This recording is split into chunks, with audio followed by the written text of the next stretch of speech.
I've been working with bees for almost 20 years now in a really serious way. I've always been aware of them, but like I think almost everybody, I had little understanding about how many species there were. So if you think about bees and what role they play, I think we think a lot about honey, which is not a North American thing. Honey comes from honeybees.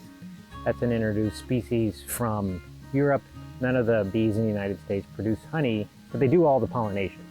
So if you think about wild plants, flowers, if there's a flower, something that's an insect is pollinating that, because the plant wouldn't bother producing a flower if it wasn't trying to connect bee, in most instances, to plant. So the color of flowers is only seen by bees, and otherwise the plant wouldn't, so to speak, bother with producing something that is colorful. It just make it green so it can produce chlorophyll, or brown so it could tuck away. There are a set of bees for each plant, so start picking out chunks of those plants from the environment. The bees that support them disappear, because you don't have willow, for example. You don't have the bees that live off of willow, which knocks out in Maryland 8 species.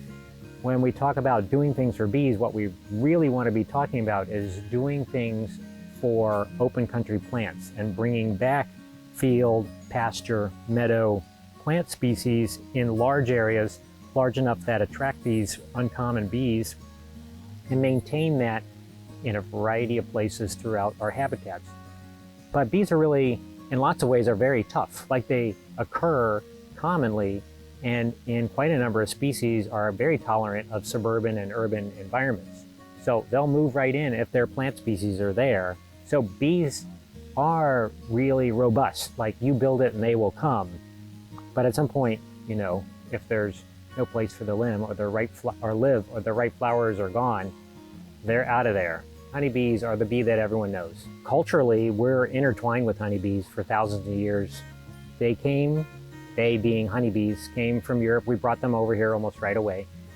Honeybees have a lifestyle that is extremely different from any of the lifestyle of the bees that occur here in North America.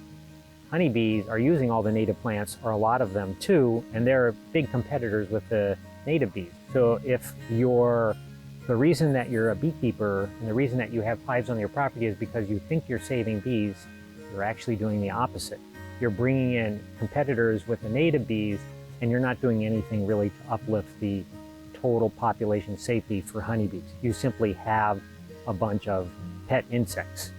If you just think about all the different kinds of flowering plants, that breadth is in the bee world too. We just don't get to see that very much. So there are super tiny bees that are half the size of a grain of rice, maybe 2 millimeters. There's bees that people recognize, bumblebees and carpenter bees, that are huge. North America has 50-some species, or about 50 species of bumblebees, has a bunch of different kinds of carpenter bees. Roughly there's 4,000 species that we think occur in the United States. The exact number still to be determined, because we don't even know the names of a whole bunch of them. When people come into a suburban area and they're spraying for mosquitoes and they're saying this does not impact pollinators or bees, they're just wrong. The issues with pesticides are probably much greater in the agricultural world, because a lot of agricultural crops, berry crops, fruit crops, even soybeans add yield when you have bees around. That's where your impacts are, and it can affect yield and the production of food. The one thing that people can do, if they're the lovers of bees and want to do something and want to help, is actually nothing to do with bees. It's all about plants. So your contribution is really right in your backyard, and looking at replacing those areas with native plants. You know, super simple, just going to the native plant group that has a native plant sale and plopping in native plants that bloom, and you're making a contribution. You know, my life in lots of ways revolves around bees. Like, my home, my 1 acre of lawn when I bought it is now 1 acre of wild plants of different kinds that I do experiments with and try, oh, what about this species? And I've thrown away, for years ago, my lawnmower. Now I just have a string trimmer. I'm acting on my beliefs.